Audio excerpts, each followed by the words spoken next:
Hello student, कैसे हैं आप सब। मुझे उम्मीद है कि आप सब अच्छे होंगे। आज के इस वीडियो क्लास में आप सभी का स्वागत है। तो चलिए आज का इस वीडियो क्लास में आप सभी को बताएंगे, साइंस पढ़ाने वाले हैं आज, और साइंस में आप सभी को बताने वाले हैं। चलिए कौन सा चैप्टर पढ़ने वाले हैं आप सभी को समझ आ जाएगा। तो आज हम साइंस में फिजिक्स, जैसे हमने स्टार्ट किया था फिजिक्स, तो फिजिक्स को आगे हम लोग और एक चैप्टर, ये चैप्टर पढ़ने के बाद केमिस्ट्री स्टार्ट करेंगे और पूरा का पूरा फुल डिटेल जो भी चीज़ यहाँ पे बताएंगे, सारे चीज़ आप सभी के लिए इंपॉर्टेंट होगा। ठीक है, तो चलिए, अगर आपका डेस्टिनेशन यहाँ पे है तो आप ज़रूर ध्यान देंगे। आपका डेस्टिनेशन अगर यहाँ पे है, जितने भी बच्चे का डेस्टिनेशन यहाँ पे जाना है तो वो सारे बहुत ही ध्यान से इस वीडियो को देखेंगे। चलिए, तो सबसे पहले आज हम पढ़ाने वाले हैं आप सभी को वर्क एंड फोर्स। ठीक है, वर्क एंड फोर्स पढ़ाने वाले हैं, जिसको इंग्लिश में वर्क एंड फोर्स बोलेंगे, वर्क एंड फोर्स। ठीक है, वर्क एंड फोर्स पढ़ाने वाले हैं। तो वर्क एंड फोर्स का हिंदी जो होता है ना, कार्य तथा बल के बारे में आज हम पूरा का पूरा चीज़ पढ़ाने वाले हैं। तो सबसे पहले हम लोग कार्य तथा बल को पढ़ने से पहले जो भी चीज़ हम यहाँ पे बताएंगे ध्यान से सुनिएगा, क्योंकि हर एक चीज़ आपको यहाँ पे नोट करते जाना है। सबसे पहले आपको क्या करना है, एक कॉपी ले लेना है।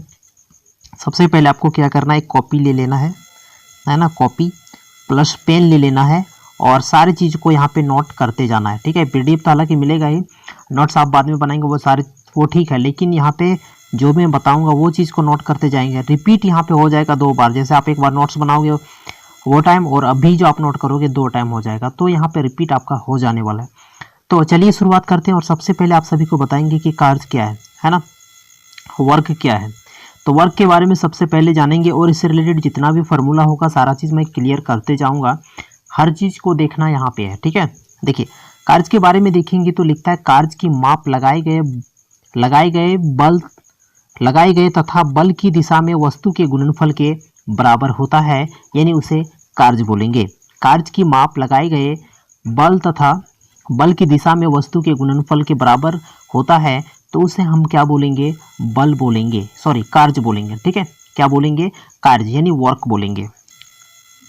ठीक है, वर्क बोलेंगे।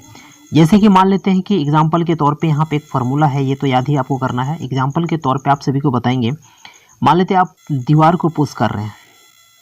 पुश किसको कर रहे हैं, दीवार को कर रहे हैं। तो दीवार को पुश करते समय आप यहाँ पे दीवार क्या हो गया, दीवार अपना प्लेस से अदर प्लेस में नहीं जा सकता है, नहीं हिल सकता दीवार। तो यहाँ पे आपने जो पुश किया उसमें आपने बल लगाया। ठीक है, उस पर आपने बल लगाया, उसके बाद यहाँ पे बल लगाया, फोर्स लगाया, और ये दीवार one place to another place ये मूव नहीं हुआ। क्या नहीं हुआ, मूव नहीं हुआ। तो ये मूव नहीं हुआ तो उसको हम लोग वर्क नहीं बोलेंगे। अगर ये one place to another place ये मूव हो जाता तो उसको हम लोग बोलते, मतलब वर्क बोलते हैं। तो इसको हम लोग वर्क नहीं बोल सकते। जो भी चीज़ मैं बता रहा हूँ सारी चीज़ को ध्यान से सुनेंगे और याद करेंगे, क्योंकि ये सारी चीज़ें बहुत इंपॉर्टेंट है आपके एग्जाम के पॉइंट ऑफ व्यू से। ठीक है, मैंने बताया कि यहाँ पे मान लेते हैं कि आपने क्या किया, पुश किया दीवार को या पुल किया दीवार को। दीवार को तो पुल नहीं किया जा सकता है ना, इसको पुश कर रहे हैं दीवार को आप। ठीक है, आपने एक दीवार को पुश कर रहे हैं तो ये दीवार वहाँ से हटेगा नहीं, तो वहाँ पे आपका वर्क डन नहीं होगा। ठीक है, वर्क नहीं होगा मतलब कार्य नहीं होगा। लेकिन ये छोटा सा ऑब्जेक्ट रहता और ये मूव कर जाता है, ये one place to another place move कर जाता, तब इसको हम लोग बोलते हैं वर्क, तब इसको हम लोग बोलते हैं वर्क बोलते हैं। और यहाँ पे हम बहुत आसानी से डिफाइन करते हैं कि ये कार्य हो रहा है। ठीक है, तो दीवार में कार्य नहीं होगा। जैसे मान लेते हैं और दूसरा एग्जांपल आप सभी को अगर हम बताएं, जैसे एक कार है मेरे पास, जैसे एक कार है, यहाँ पे कार खड़ा है और कार को हम क्या कर रहे हैं, पुश कर रहे हैं। कार को क्या कर रहे हैं, पुश कर रहे हैं। जैसे ही पुश करेंगे ना, कार ये one place to another place ये थोड़ा सा मूव भी अगर कर जाता है ना, तो यहाँ पे हमारा वर्क जो हो जाता है वो डन हो जाता है, यानी हमारा कार्य यहाँ पे हो जाता है। ठीक है, यहाँ पे क्या हो जाता है, कार्य हो जाता है। ठीक है, यहाँ पे कार्य हो जाता है, ये ध्यान में रखना है इन सारी चीज़ों को। यानी कार्य का जो फॉर्मूला था, कार्य बराबर बल गुणे विस्थापन है ना, फोर्स इक्वल टू यानी F इंटू डिस्प्लेसमेंट, यानी D भी हम लिख सकते हैं। ठीक है, चलिए आगे चलेंगे और नेक्स्ट हम लोग देखेंगे ऊर्जा किसे कहेंगे, एनर्जी किसे कहेंगे। ठीक है, एनर्जी किसे कहेंगे, इनसे रिलेटेड चीज़ों के बारे में सारा चीज़ एक्सप्लेन करने वाले हैं। चलिए, और सबसे पहले यहाँ पे देखेंगे कि ऊर्जा किसको बोलते हैं। तो ऊर्जा जो बोलते हैं, कार्य करने की क्षमता को क्या लिखता है, कार्य करने की क्षमता को उस वस्तु की ऊर्जा कहते हैं। ठीक है, इसका जो एसआई मात्रक होता है वो जूल होता है, इसका जो एसआई मात्रक होता है वो जूल होता है। ठीक है, इसका एसआई मात्रक जूल होता है, ये आपको याद रखना होगा। और यहाँ पे इंग्लिश में इसकी चीज़ को लिखा गया है, the capacity of work to do is called energy. The capacity of work to do is called energy. और यहाँ पे इसका एसआई यूनिट जो है ना, एसआई मात्रक जो है ना वो जूल है, ये आपको याद रखना होगा। ठीक है, क्योंकि इससे रिलेटेड देखिए, सबसे पहले चीज़ एनर्जी जो है ना, हम कभी भी कोई भी वर्क करते हैं ना तो वहाँ पे एनर्जी का नीड होता है। किसका नीड होता है? तो एनर्जी का नीड होता है। विदाउट एनर्जी हम कोई भी काम नहीं कर सकते। Without energy we can not do any work. यानी बिना एनर्जी का हम ना तो प्लेइंग कर सकते हैं, बिना एनर्जी का ना तो हम प्लेइंग कर सकते हैं और ना ही रनिंग कर सकते हैं। यानी ये कह लो कि बिना एनर्जी का कोई भी काम हम नहीं कर सकते हैं। इसीलिए कभी कभी हम लोग क्या करते हैं, प्लेयर लोग, आप सभी ने देखा होगा, प्लेयर लोग क्या करते हैं, फील्ड पे ही क्या करते हैं, एनर्जी ड्रिंक पीते हैं। क्या करते हैं? एनर्जी ड्रिंक पीते हैं। तो एनर्जी ड्रिंक इसलिए पीते हैं ताकि उसको इंस्टेंट एनर्जी चाहिए। क्या चाहिए उसको? Instant energy. इंस्टेंट एनर्जी का मतलब होता है कि उसको तुरंत एनर्जी चाहिए, तुरंत, है ना। इंस्टेंट एनर्जी, मान लेते एक प्लेयर खेल रहा हो फील्ड पे, तो उसको क्या चाहिए? इंस्टेंट एनर्जी चाहिए, तुरंत उसका एनर्जी चाहिए। इसीलिए वो एनर्जी ड्रिंक को क्या करता है, मतलब पीता है, एनर्जी ड्रिंक को ड्रिंक करता है। ये याद रखना पड़ेगा। और यहाँ पे लिखा गया है, कार्य करने की क्षमता को ही ऊर्जा कहते हैं। ठीक है, चलिए यहाँ पे दूसरा चीज़ बात करेंगे और यहाँ पे है पावर। ठीक है, तो पावर के बारे में हम बात करने वाले। यहाँ पे पावर क्या है? तो इसको हम लोग बोलते हैं शक्ति। और यहाँ पे याद रखना है कि कार्य तथा बल हम लोग पढ़ रहे हैं, ये याद रखना पड़ेगा। ठीक है, तो यहाँ पे लिखना है शक्ति किसको बोलेंगे, तो लिखता है कि कार्य करने की दर को शक्ति बोलेंगे। कार्य करने की दर को शक्ति बोलेंगे। इंग्लिश में इसको हम लोग बोलते हैं the rate of work is called power. The rate of work is called power. जैसे मान लेते हैं हमारे पास शक्ति है ना, हमारे पास क्या है? शक्ति है। कोई भी काम अगर हम कर रहे हैं तो उसके लिए हमारे पास क्या होना चाहिए? पावर होना चाहिए। ठीक है, क्या होना चाहिए? पावर होना चाहिए। पावर होगा तभी भी हम कोई भी काम को क्या कर सकते हैं? कर सकते हैं। अदरवाइज विदाउट पावर हम कोई भी काम नहीं कर सकते। Without power we can not do any work. Without power we can not do any work. So we have to powerful person. इसलिए हमें पावरफुल पर्सन बनना पड़ेगा, तभी हम कोई भी काम को आसानी इजीली तरीके से हम इस कोई भी काम को कर सकते हैं।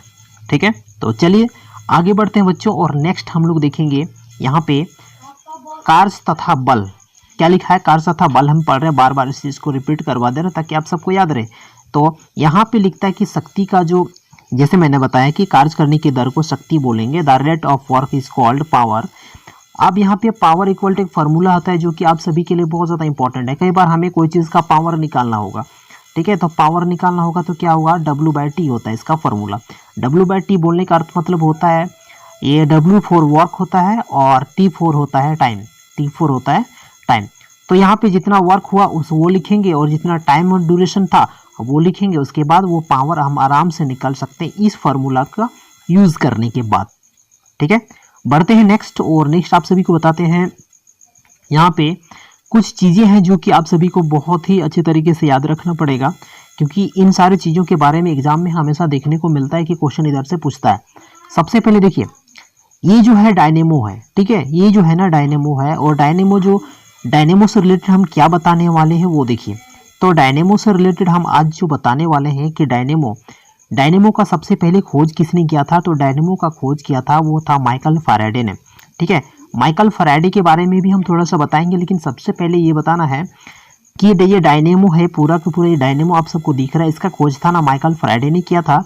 और ये डायनेमो का काम क्या है ये समझिए। डायनेमो का काम है ना, यांत्रिक ऊर्जा को ये क्या बोलते हैं? इंस्ट्रूमेंटल, है ना, इंस्ट्रूमेंट एनर्जी को ये क्या करता है? विद्युत इन इलेक्ट्रिकल एनर्जी में कन्वर्ट करता है। विद्युत ऊर्जा में इसको क्या कर देता है? कन्वर्ट कर देता है। यांत्रिक ऊर्जा को विद्युत ऊर्जा में कन्वर्ट करता है। और इसका खोज 1831 में किया गया था। डायनेमो का खोज माइकल फैराडे के द्वारा 1831 में खोजा गया था। ये सारी चीज़ें भी आप सभी को याद रखना है। ठीक है। वन टाइम फिर से रिपीट कर देते हैं, डायनेमो का खोज किसने किया था, तो माइकल फैराडे ने किया था। 1831 में इसे खोजा गया था। किसने खोजा था, किसने इसका डिस्कवरी किया था, तो इसका नाम है माइकल फैराडे। हमेशा इस नाम को याद रखेंगे। अब चलिए थोड़ा सा जानते हैं माइकल फैराडे के बारे में। देखिए माइकल फैराडे के बारे में जैसे ही आप सबको हम बताने लगे ना, तो देखिए यहाँ पे क्या इंपॉर्टेंट है। देखिए माइकल फैराडे भौतिक विज्ञान एवं रसायनिक थे, यानी भौतिक विज्ञान के भी ये थे, यानी भौतिक के बारे में भी इनको नॉलेज था, है ना, मतलब फिजिक्स के बारे में भी इसको नॉलेज था, और दूसरा चीज केमिस्ट्री के बारे में भी इसको नॉलेज था, यानी दोनों चीज के ये ज्ञानी थे, विद्वान थे। इन्होंने विद्युत धारा के चुंबकीय प्रभाव का आविष्कार किया, और ये डायनेमो के साथ साथ इन्होंने भी विद्युत चुंबकीय प्रभाव का आविष्कार किया। इसने विद्युत चुंबकीय प्रेरण का अध्ययन करके उसको नियमबद्ध किया। इसमें डायनेमो तथा विद्युत मोटर का निर्माण किया। इसी से मतलब विद्युत मोटर और डायनेमो का निर्माण किया गया था। माइकल फैराडे का जन्म जो हुआ था वो 22 सितंबर 1791 में हुआ था। तो इससे रिलेटेड, यानी माइकल फैराडे से रिलेटेड जो भी चीज़ एग्जाम में पूछा जा सकता है वो सारी चीज़ यहाँ पे मैंने बता दिया है ना। अगर जो बच्चे इंग्लिश मीडियम के थोड़ा सा उसको अगर दिक्कत होता है तो इंग्लिश वाले देखेंगे, ज़्यादा समझ आएगा, ठीक है। चलिए कोई बात नहीं। माइकल फैराडे का जन्म जो हुआ था 22 सितंबर 1791 ईस्वी में हुआ था, और इन्होंने ही क्या किया था, तो डायनेमो का खोज किया था, ठीक है। डायनेमो तथा विद्युत मोटर का खोज इन्होंने ही किया था। चलो बढ़ते हैं नेक्स्ट क्वेश्चन की तरफ, और नेक्स्ट देखेंगे ये मोमबत्ती है, ठीक है। ये क्या है बच्चों, मोमबत्ती है। मोमबत्ती यानी आप सभी को पता होगा मोमबत्ती कैसे बनता है, तो मोमबत्ती अभी जो प्रेजेंट टाइम में बनता है वो आपका मोम से बनता है, ठीक है। मधुमक्खी का जो छाता होता है ना, मधुमक्खी का जो छाता होता है, मधुमक्खी का जो क्या बोलते हैं हाउस, बी हाइव है ना, बी हाइव जो होता है ना, बी हाइव जो होता है, बी हाइव से ये बनता है, बी हाइव से बनता है मोम, ठीक है। बी हाइव से बनता है मोम, और उसी से बनता है आगे मोमबत्ती। ये मोम गलत लिखना होगा, मोम, ठीक है। मोम उसी से बनता है, तो बिहार से बनता है मोम, और आज के डेट प्रेजेंट टाइम में ये हो रहा है। लेकिन अगर हम एंशियंट टाइम की बात करें, यानी प्राचीन काल के बारे में, इसके बारे में बात करें, मोमबत्ती का हिस्ट्री पढ़ें, तो हमें क्या समझ में आता है वो देखिए। मोमबत्ती का पहली बार निर्माण और उपयोग सबसे पहले चीन में हुआ था। आप सभी को पता है चीन में ही सारा चीज़ का खोज नहीं हुआ है, बहुत सारी चीज़ इंडिया में भी या तो अदर देशों में भी खोज हुआ है, इसलिए याद रखना बहुत ज़्यादा जरूरी है। मोमबत्ती का पहली बार निर्माण और उपयोग चीन में हुआ।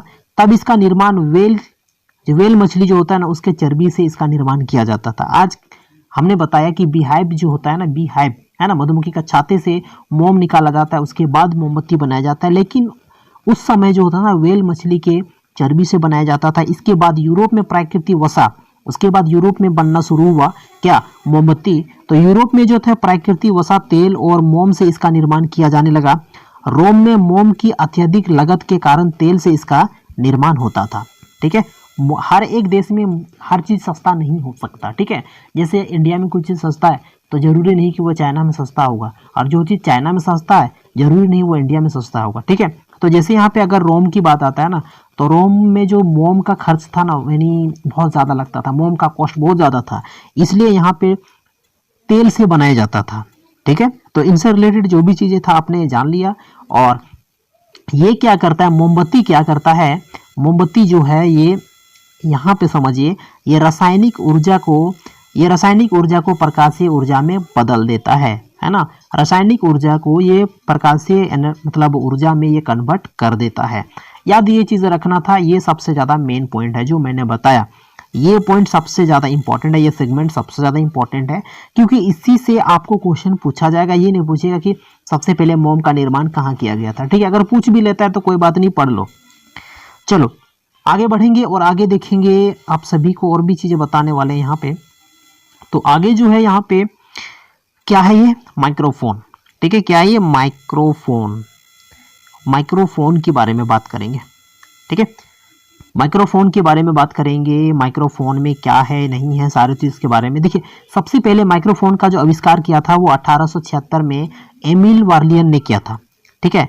एमिल वार्लिनर ने किया था, सबसे पहले माइक्रोफोन का आविष्कार इन्होंने किया था, जिसका प्रयोग टेलीफोन में किया जाता था, जिसका प्रयोग जो था टेलीफोन स्वर, टेलीफोन में जो आवाज़ होता था ना, उसको ट्रांसमिट के रूप में किया जाता था, किसके द्वारा, तो ये हमारा माइक्रोफोन के द्वारा। और सबसे पहले इसका खोज किसने किया था, तो एमिली बार्लिनर ने किया था। ठीक है, याद रखेंगे इन सारी चीजों को। अब यहाँ पे याद रखना, ये जो हमारा माइक्रोफोन है ये क्या करता है, ये ध्वनि ऊर्जा को विद्युत ऊर्जा में कन्वर्ट कर देता है। यानी क्या करता है, साउंड एनर्जी को ये इलेक्ट्रिकल एनर्जी में ये कन्वर्ट कर देता है।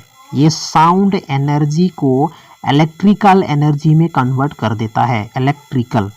ठीक है, इलेक्ट्रिकल एनर्जी में ये क्या कर देता है, कन्वर्ट कर देता है। तो ये सारी चीज आप सबको याद रखना पड़ेगा। माइक्रोफोन से रिलेटेड जो भी चीजें आपसे पूछा जाएगा, मान लेते आपसे पूछ लिया कि माइक्रोफोन का खोज किसने किया, तो आपको यहाँ पे ये पूरा टॉपिक याद रहेगा तो कोई दिक्कत नहीं होगा। क्या बताएंगे, एमिल बार्लिनर ने किया है। ठीक है, बहुत सिंपल है। और इसका काम क्या है, तो ये ध्वनि ऊर्जा को विद्युत ऊर्जा में कन्वर्ट कर देता है। ठीक है, चलिए बढ़ते हैं नेक्स्ट। और नेक्स्ट जो है ये सारे चीज को, यानी इस पिक को देखने के बाद आप सभी को समझ आ चुका होगा। चलो कोई बात नहीं, इसको यहाँ पे क्या करते हैं, बताते हैं। ठीक है, इसके बारे में बताते हैं। देखो यहाँ पे जॉन फिलिप रिस ने 1861 में अपने टेलीफोन में विद्युत लाउड स्पीकर का क्या किया था इन्होंने, ये देखिए थोड़ा सा नहीं मिट गया ना, संस्थापित किया था। ठीक है, जो शुद्ध ध्वनों को पूर्ण रूपादन में समझता, किंतु साथ ही स्पीच को भी ये पूर्ण रूपादित कर सकता था। अलेक्जेंडर ग्रामवेल ने 1876 में, अलेक्जेंडर ग्रामवेल का नाम सुने जिसने फोन का आविष्कार किया था, तो यहाँ पे 1876 में अपने टेलीफोन के भाग के रूप में पहले विद्युत लाउड स्पीकर का पेटेंट करवाया था। ये आपको याद रखना है। ठीक है, तो इनसे रिलेटेड ये हिस्ट्री है, आप मान लो ये हिस्ट्री है ना। तो सबसे पहले आपसे पूछा जाएगा कि लाउड स्पीकर का खोज किसने किया, तो जॉन फिलिप्स रीस ने किया था। कब किया था, तो 1861 ईस्वी में किया था, ये याद रखना है। टेलीफोन का आविष्कार किसने किया था, तो ग्रामवेल ने किया था, ये आपको याद रखना है। ठीक है, उसके बाद यहाँ पे बात होता है कि इसका काम क्या है भाई, इसका काम क्या है। टेलीफोन तो हमने जान लिया, टेलीफोन का काम तो हमने जान लिया कि फोन करना होता है, लेकिन लाउड स्पीकर का काम क्या होता है। ठीक है, अगर हम मतलब पढ़ाई के पॉइंट ऑफ व्यू से देखें तो ऐसे देखना, तो जैसे एक अनपढ़ आदमी समझता है वैसा तो अलग बात है ना। तो एक पढ़ाई के पॉइंट ऑफ व्यू से देखना होगा तो क्या समझ में आता है वो देखिए। ये क्या करता है, विद्युत ऊर्जा को ध्वनि ऊर्जा में कन्वर्ट करता है। ये क्या करता है बच्चों, ये क्या करता है, ध्वनि ऊर्जा को नहीं, विद्युत ऊर्जा को ये क्या चीज में कन्वर्ट कर देता है, तो विद्युत ऊर्जा को ये कन्वर्ट करता है ध्वनि ऊर्जा में। तो ये सारी चीज आपको याद रखना पड़ेगा, ये बहुत इंपॉर्टेंट चीज है ये। ठीक है, चलो नेक्स्ट बढ़ते हैं। और नेक्स्ट जो है इसके बारे में थोड़ा सा जान लेते हैं कि इसका जन्म कहाँ हुआ था। तो देखो सबसे पहले इसका जन्म हुआ था 7 जनवरी 1834 में हुआ था। ठीक है, और कहाँ हुआ था, ये जर्मनी में इसका जन्म हुआ था। किसके बारे में बात कर रहे हैं, तो इसके बारे में बात कर रहे हैं, जॉन फिलिप रिस के बारे में बात कर रहे हैं। ये जॉन फिलिप रिस है। ठीक है, इसका जन्म कब हुआ था, यहाँ पे देख लो। इसका जन्म जो हुआ था ना वो 7 जनवरी 1834 में हुआ। और कहाँ पे हुआ, तो जर्मनी में हुआ। ठीक है, ये मरते कब हैं, तो डेट 14 जनवरी 1874 में ये मर जाते हैं। कहाँ पे, जर्मनी में। ठीक है, इसके जो पेरेंट्स थे, इसका नाम था, देखिए यहाँ पे लिखा हुआ है ना, जो कि आपके लिए इंपॉर्टेंट है, देख लीजिएगा। चलो आगे बढ़ेंगे और आगे हम लोग बात करने वाले हैं सोलर पैनल के बारे में, यानी सोलर सेल के बारे में। ठीक है, तो सोलर सेल का सबसे पहले जो खोज किया गया था ना, वो किसके द्वारा किया गया था, तो यहाँ पे देखिए सोलर सेल का जो खोज किया गया था ना, वो लेबोरेटरीज क्या लिखा है, लेबोरेटरीज के शोधकर्ता ने पहली व्यवहारिक सिलिकॉन सेल से इन्होंने प्रदर्शन किया। देखो सोलर सेल का जो खोज किया था ना, वो रिचर्ड्स ने किया था। यहाँ पे रिसर्चर क्या लिखा है, शोधकर्ता, ये तो अलग चीज है। तो इससे रिलेटेड यहाँ पे कुछ भी नहीं लिखा गया है ना, यहाँ पे थोड़ा सा इश्यू है, याद रखेंगे इस चीज को, है ना। ये सोलर सेल का खोज किसने किया था, पीपीटी बनाने वाले ने इसको लिखा ही नहीं, कुछ और चीज लिख दिया। नो प्रॉब्लम, ये इसका खोज कब सबसे पहले किया गया था, तो 1954 में। किसका, सोलर सेल का। ठीक है, तो सोलर सेल का काम क्या है वो समझते हैं। ठीक है, सोलर सेल का जो काम होता है ना, वो क्या करता है, लाइट एनर्जी को कन्वर्ट करता है। सोलर सेल का जो काम है ना, वो लाइट एनर्जी को कन्वर्ट करता है किसमें, इलेक्ट्रिकल एनर्जी में, इलेक्ट्रिक एनर्जी में ये कन्वर्ट कर देता है। क्लियर ना। चलो बढ़ते हैं नेक्स्ट। और यहाँ पे लिखा गया है ये आपका ट्यूबलाइट, क्या बच्चों, ट्यूबलाइट। अब ट्यूबलाइट का खोज किसने किया था, तो ट्यूबलाइट का खोज जो किया था ना, वो इडमुंड क्या लिखा, गेर्मर, है ना, इडमुंड गेर्मर ने किया था। इसका खोज, तो ये ट्यूबलाइट का खोज क्या लिखा है, इडमुंड, है ना, इडमुंड गेर्मर ने किया था। क्या किया, ट्यूबलाइट का खोज किया था। और ट्यूबलाइट का काम क्या है, तो ट्यूबलाइट का काम है विद्युत ऊर्जा को लाइट ऊर्जा में बदलना। ठीक है, तो इससे रिलेटेड जो भी चीजें हैं सारी चीज याद रखेंगे।